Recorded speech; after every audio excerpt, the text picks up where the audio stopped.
What's up, everybody? My name is Jared, the main host here at Lead Podcast, where we do life, leadership, and ministry together.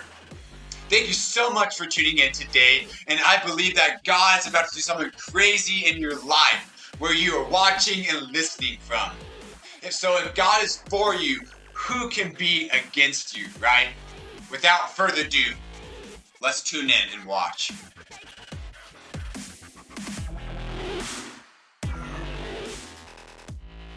Guys, welcome back. It is Lead Life Leadership Ministry, and we have Eden Carter here, worship leader, worship band person, and crazy hairdo person. I love it all the time. I don't know I'm giving you, but yeah, we got Nani, obviously Nani, the lovely Nani. So I got a joke real quick. What did the police officer say to his belly button? You're under a vest. It's so dumb. That is really funny. Dang it. Anyways, Eden, who are you? What's your story? Give us a quick little background. Who am I? Yeah. Good question. So my name's Eden. I'm 18 years old. I have been leading worship since I was 13. I'm currently about to graduate cosmetology school. That's me. I have 4 younger brothers. Crazy as heck. Love them. Bless you. I'll be praying for you. Wow. Yeah. What does it look like to be a worship leader? Like, I feel like a worship leader is such like a loose term, and like, what's it to you though? Like, I'm a worship leader, but what does that look like portraying that? I think it can look like different things for different people. For me, being a worship leader is, I do a lot of behind the scenes stuff. Planning, scheduling, finding songs, stuff like that. And then showing up Sunday and making sure things are set up, running through songs, doing practices, and then really just inviting the Holy Spirit on Sunday mornings and ministering to people in different ways than a pastor could minister to people. I think it can touch people differently. Yeah. And so that is what a worship leader looks like. Yeah. I think it's almost like a worship leader kind of title that like sticks to people. Mm-hmm. And sometimes it's like a box that people get put into. Yeah. Like, how do you personally try to like break out of that? I think overall, one thing I have a hard time being a vulnerable person, but I really do value people who can be authentic and who can be valuable or vulnerable. Oh my gosh. Yeah. And so I think that kind of breaking the box of being a worship leader would be being your authentic true self instead of like, oh, these are the standards that I have to live by. These are the standards that this title has. Just like being your authentic self. I'm here to lead worship. I'm here to, bring the Holy Spirit into this place. I'm here to minister to people, and that's my job. Yeah. It doesn't have something that you always cared about, or something that you always carried. You said you started when you were 13. Yeah. So I was introduced to music from a very young age, like 7, I think. My parents were are musically talented, so I have kind of been around it like my whole life. Yeah. But then I grew up in a church, and I didn't really do a whole lot of music stuff then, besides like my piano recitals that I would do at that church, or like some specials I would sing sometimes on Sundays. But then when I was 12, my family and I ended up moving to a different church, Enjoy Church, and they saw something in me, I guess. They decided to give me a chance, and so at 13, I joined the worship team there, and they allowed me to start, one, I think it was really helpful. Like, I was like, oh, I like singing, I like doing music, but I think that they really invested the time into teaching me how to be a worship leader versus just, like, singing. Yeah. Like singing at church on Sundays. What do you feel like the differences are? I think that the difference is if you have a good voice, you can sing. If you can play the guitar, you can do whatever. Anyone can do that. I think that there is a difference when you are in tune with the Holy Spirit and you are able to like feel, in your gut, or you're able to read the room a lot easier, I think.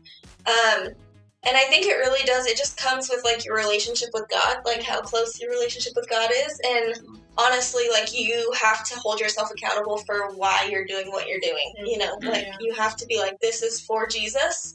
Yes, I love doing this. Yes, it's fun for me, but I am ultimately doing it for the glory of God. And so when you have that mindset, it's a lot easier to be like, I am leading people in worship. It's also so much more rewarding to be like, I'm leading people in worship versus I'm just up there singing for people, you know? Yeah, so it's almost like anybody can sing on stage based off talent, but people that are worship leaders are like talent plus a calling. Like and I think people in church or whoever is listening, they can tell a difference too. Like, the Holy Spirit moves when people with a calling are ushering the Holy Spirit. You know, anyone can worship, anyone can usher in the Holy Spirit, you know. But when you're just up there singing, like it's different than when someone is up there like, we're doing worship. We're not just singing the song. We're not just looking at the screen and, you know, mouthing the words or, you know, stuff like that. Like, we're really calling upon the Lord and we're really focused on what the Holy Spirit is going to do. We're wanting to see change, we're wanting to see healing, we're wanting to see the Holy Spirit move. So within that, you mentioned a lot of Holy Spirit. Like, how do you listen to the leadings of the Holy Spirit while worshiping? Like, if you're obviously kind of like focused, kind of like just even worshiping God, like giving your praise to God, like, how do you like also be like willing to hear Him and like, okay, we need to move into a spontaneous part, or we need to kind of get back on track maybe here. Like, how do you listen to the leadings of Him, like for you personally? For me personally, I would say, I feel a lot with like my gut, I would say, and I think that when I'm singing, I kind of can feel, I just feel like a shift, I think, in the air.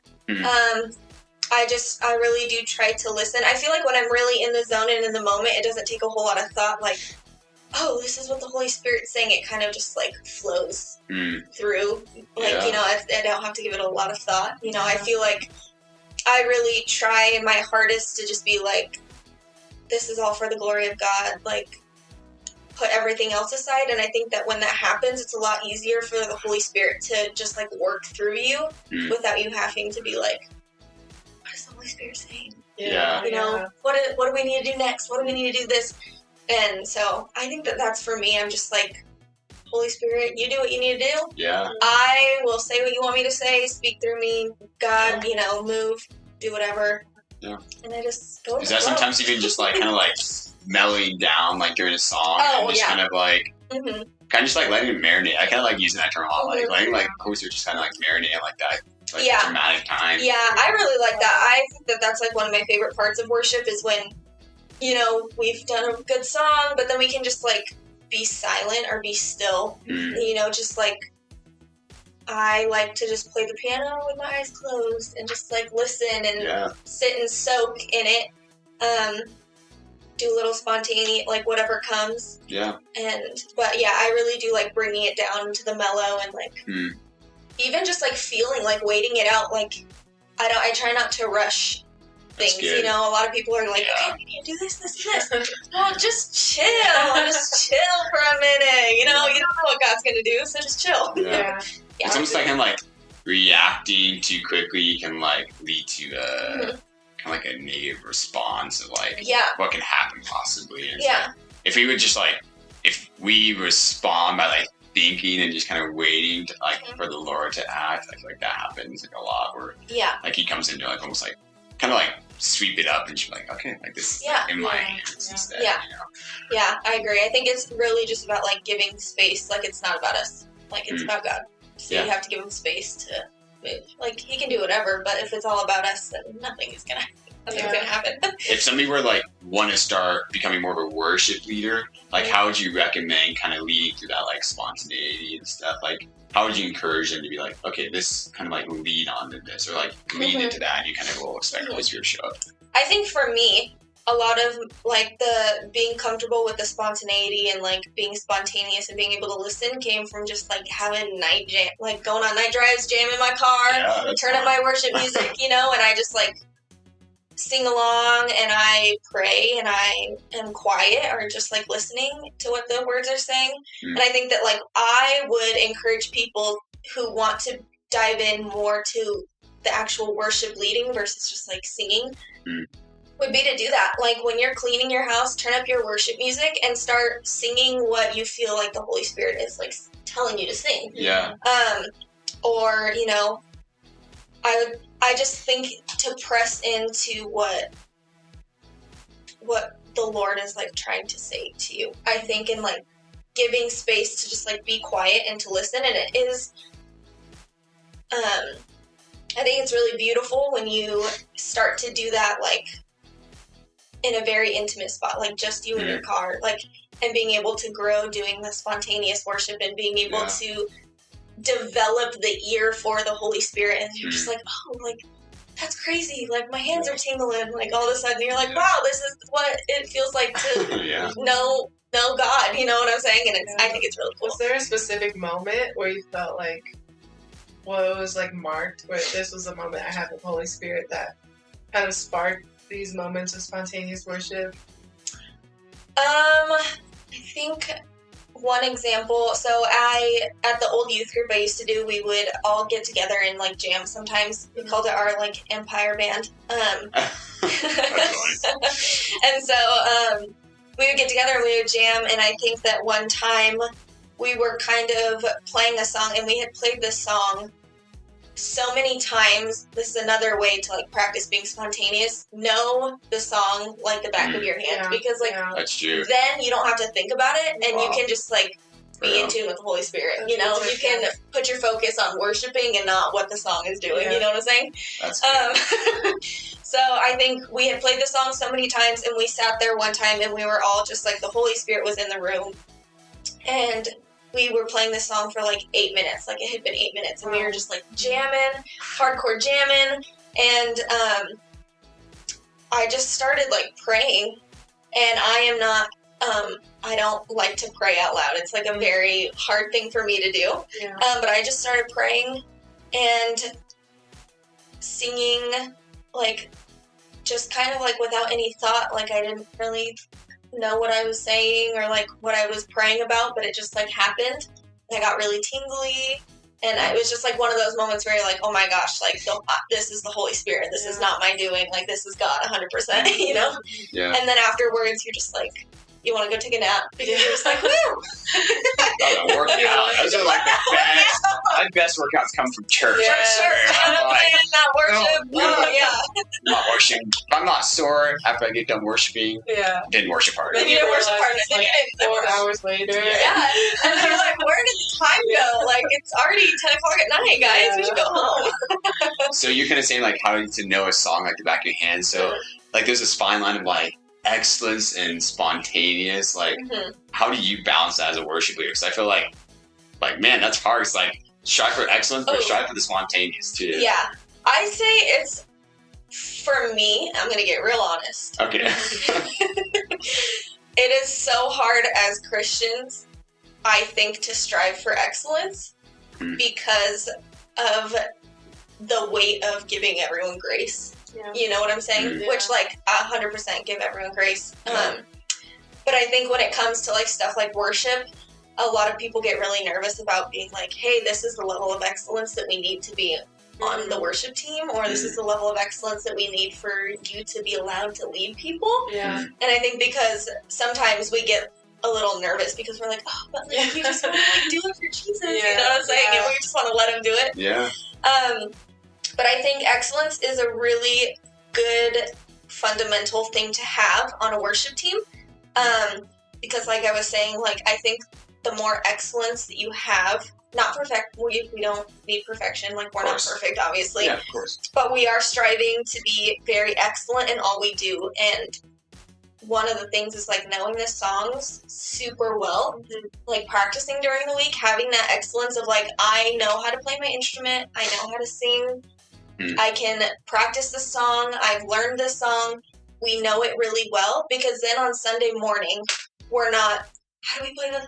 What do we do? Like, right, we need to sit here and look at the chords, we need to be able to do this. It's like, we know the song, we've rehearsed it, we've played it, we have that excellence, so we can put aside the worrying about how to play the song, worrying about all the technical stuff, and we can just be like, worship, and we can play the song, and we can worship, and we can go through it. And I think that's one of the big things for me is, like, I love when I know a song and, like, don't have to look at music, because it's just, like, so freeing. Like, I can just, like, do whatever, you know what I'm saying? Yeah, I guess. Yeah.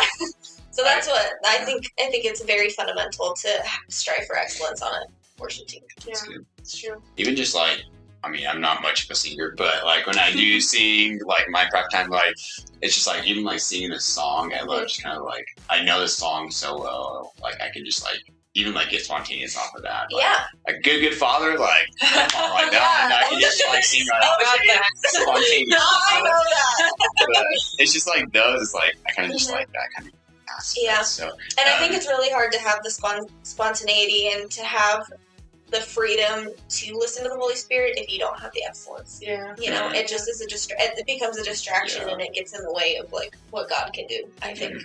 I feel like there's a way to be, like, humble about being excellent. Like, I believe 100%. I can't remember, I think it's maybe a song, like, it says, like, the Lord uses excellence. And it's like, I believe he uses excellence 100%. But allowing for him to, like, work in that excellence, to be, like, even to be like, okay, maybe that wasn't the best, but, like, man, we had Jesus there. Yeah, like, but, like, God Jesus is a showed way us, better right. than being Perfect a or band that knowing plays, you know, like, so even that fact sometimes is, like, kind of like, There definitely is a good balance, and I think, I think it's definitely it's a hard subject too. You know, it's like a weird. It definitely is a weird thing, because I am also the type of person that's like, I want you to grow. Yeah. And I'm like, how can we do that without you being like, maybe you're not at the level that we need you to be at? But setting the standards. But like making sure that there's a standard for foundational, like worship leading, because I mean, we're all worshipers, but, like, you're called to worship lead. So to keep that standard of excellence. Yeah. So you're a worship leader. Where at? The Mustard Seed Church in Palisades. Okay. How long have you been there? I have only been there for almost a year now, I think. Oh, wow. Yeah. And you're, like, on staff too, right? Yep.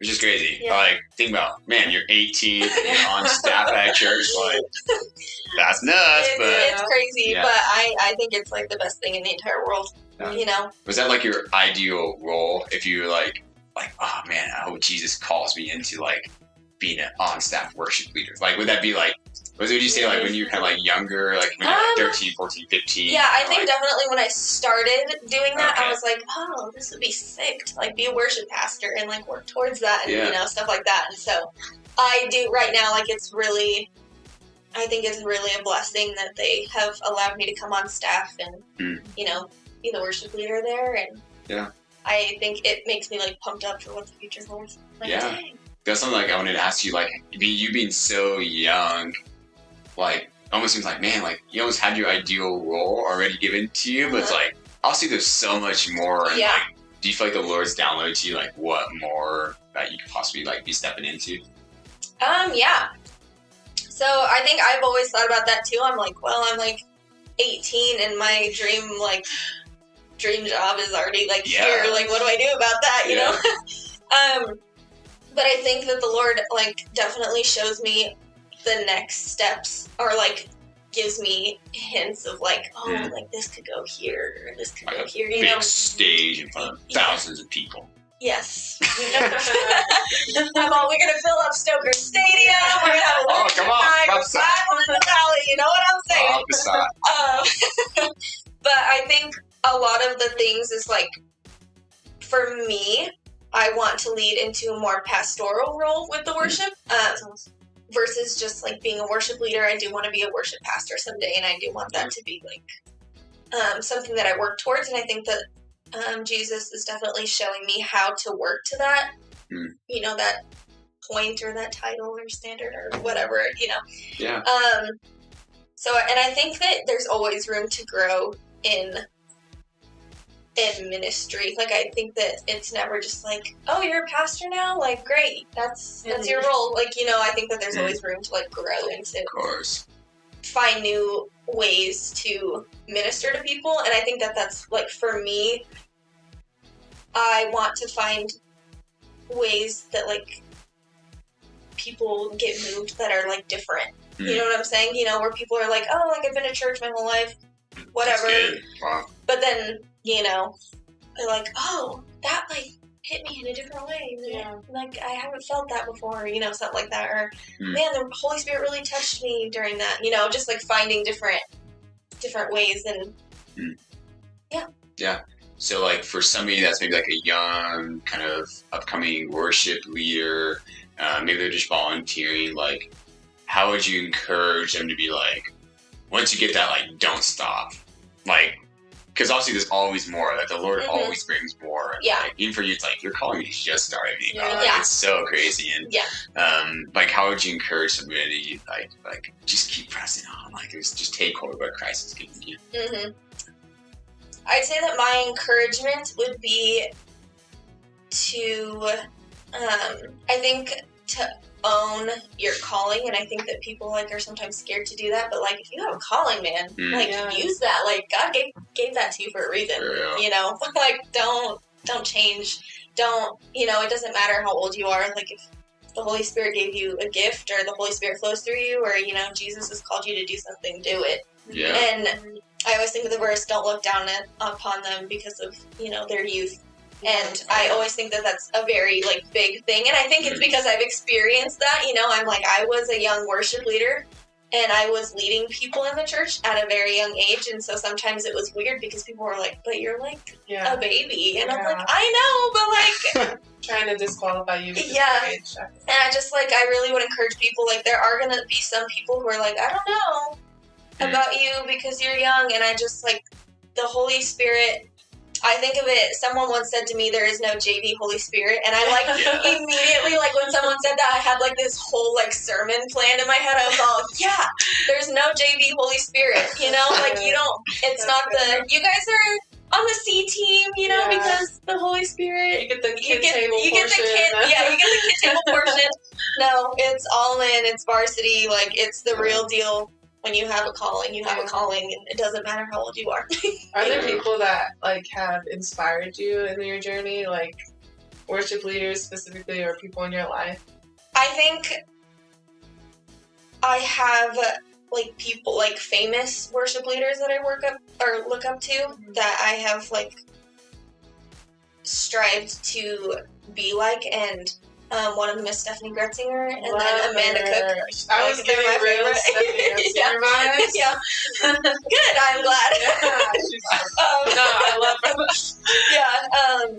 So they're definitely, like, I look up to them a lot, and I look up to the way they worship, and I think one of the things I love about both of them is their music isn't, like, churchy music. They have, like, real lyrics, and they're talking about real stuff, and I think that that's so beautiful. Like, that's what I want to do. It's like, let's talk about real things. And, like, you know, talk about real brokenness, real ugliness, real hurt, you know, stuff like that. And then I think the Pastor Wayne at my church right now, I think I really look up to him. I think he does a really good job at, like, supporting people, I guess is, like, a way to say it. And I think it's, like, really cool I think I look up to him in the sense because I do feel very supported by him, and he's just like, this is awesome, like, you're young, but who cares, you know? And I think it's, like, it's really easy to be like, okay, like, you're a good role model to me because, you know, you've showed me, first of all, what it's like to be, like, a real person in ministry. And, but he also, like, believes that I can still be a worship leader even though I'm only 18, you know? Cool. That's amazing. We don't have any tissues. No, I'm just kidding. But yeah, like, for you, is it, like, an aspect of being young? Do you feel like that's attractive to people coming in? Like, be like, wow, like, there's this person that's on fire for Jesus and they're so young. Like, do you feel like that's something attractive? Like, okay, church isn't just an old person sport or whatever. Like, maybe it's like there's something attractive about seeing young people, like, on fire for Jesus. Like, if they're loving Jesus, like, maybe there's something that I'm missing about that. Like, do you feel like that's very something, like, especially you being a worship leader, kind of like at the front, kind of center, and like, Yeah. What about her? Yeah. Mm-hmm. I think definitely.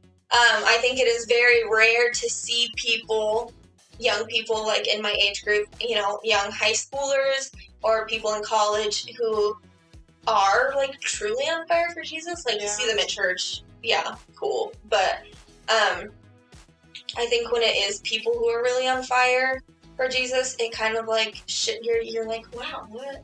It like shifts the way you think about God and Christianity and all that stuff. I would like to believe that. I hope that people walk into church and they're like, oh my gosh, a young person really on fire for Jesus. Like there must be something I'm missing, Yeah. That would be my goal. Because I want to bring people to Jesus, They definitely do. I'm sure they do. Because there's like young people that lead at our church. Every time I see them, and I know them, I'm still like so amazed at how God has captured your heart at such a young age. It's amazing. Yeah. And it's a huge calling. And there's a lot of pressure. I'm sure as a 13-year-old, when you're just trying to navigate, or you're like a freshman in high school, and then navigating being a leader in front of a bunch of people, and so to say yes to that calling is a big deal. So, yeah. There's been like a lot of pressure though. People, obviously, you said like on the flip side of like a lot of people have been like, oh, you're too young, like you shouldn't be leading. Have you felt like there's been times where people have like elevated you too much, like, man, like you're gonna be a prodigy and like you're going places. Like, has that ever been like something that people kind of really responded to you about? I don't necessarily think so. I mean, I think that a lot of people are kind of like, whoa, this is like crazy. She's a young worship leader, like she's in charge of all of this stuff and she's only 18, Yeah. And I think that it is like, it does shock a lot of people. And so it's an interesting like balance because a lot of people like really like to like hype it up, you know what I'm saying? And I just think that it does come down to like you have to be humble and you have to hold yourself accountable and know why you're doing it. Because if I'm being honest, I know that from the time I was like 15 to 16, I was not doing it because I was like, oh, yeah, I'm on fire for Jesus. I had been doing it for 3 years and I was like, this is honestly just kind of what I do. Like it kind of became a part of my identity. Like I was a worship leader at Enjoy Church and this is just kind of like what I do and stuff like that. And then when I decided to step down as a leader and I changed churches, it was kind of like a humbling moment because I was like, oh, like this kind of became a part of my identity. And it wasn't necessarily because I was like super on fire for Jesus anymore. It was just kind of like, that's what I did. Yeah, it was like a job. Like that's what I did, And so when that hits you, you kind of like take a minute and you're like, okay, maybe I need to like reflect on, myself and my relationship with God and like what I'm doing and why I'm doing it. And so I think it definitely like you have to have a lot of accountability and you have to remain humble. Like I know Jesus could take this away from me in like 0.2 seconds. That's you know what I'm saying? Like he could be like, no, you're done. And so, and I know that like God is the only reason, Jesus is the only reason that I'm here doing this. And so when you look at it like that, people can hype me up as much as they want, but I'm like, it's Jesus. Like cool. Like I know it's cool, but that's like your standard of excellence for yourself too. Is knowing that you have to go up there and believe in your heart that like this is not for me. It's not about me. Like it's not about them. This is about like. One of our friends gave a sermon on worship, and she said, every time you worship, you're building up a throne for God and for yourself. Like, knowing this is just me building a throne for the Lord to come and sit and receive worship because He deserves it. So that's so awesome. There's one particular leader we have here. Awesome. She's an amazing worship leader, but she's so young, and something like even our youth pastor is like, corrected me on and like a lot of people, and I'm glad that he has like to not make it about like her worship leading, like her identity, like you're saying, because oftentimes I'm like, man, you rocked it, like that was fire, like come on. And like I try to kind of like steer away and be like, wow, like I love how much you like are in tune with just people, how much compassion you have for the Lord, and not to say it's the scene, but to say like that's like why like your gift, right? Yeah, it's more like more like the whose they are versus like what they are, Yeah, so right. it's like trying to like redirect that to be like, no, like I understand you have this great calling and gift, and probably people hype you all the time, but like, hey, I see you as something else than just that. That is as really like cool. your identity, like you're a daughter before you're a singer, like any day of the week, and so it's just trying to like redirect that. So I just love you sharing that. Like I know she's gonna strike a chord for a lot of people, and if you could leave like young listeners with one thing, what would you leave them with? There is no JV Holy Spirit. I'm gonna say it again. There's no JV Holy Spirit. You don't get a kid table. So you don't get a kid table. You sit with Jesus. I think Jesus also says, "Let the little children come to me." Let the youth come to me. Just because they're young doesn't mean that they don't have callings, that they aren't able to be in tune with the Holy Spirit. And I think that Jesus also calls us to have childlike faith, and so I think that we can really learn, even like people younger than me, like you can really learn something sometimes from the younger people. Like really don't look down on them because of their youth. There's no JV Holy Spirit. So you should be kind of like saying that you be really confident with like who you are, and just, and I think like know your calling. If you have a calling, if you feel led in a certain like area of your life, pursue that. Pursue your relationship with the Lord, and I think above all, like ask Him about it. Talk to Him about it. Be real with Him about it. But if the Lord has placed a calling on your life, be confident with that calling that the Lord has given you. He's given it to you for a reason, know. So that's awesome. Well, this has been Eden Carter. Amazing, awesome. I mean, we didn't ask you to sing, but we're not going to. Anyways, Connie, and we are clocking off. Talk to you guys later. Bye. Bye.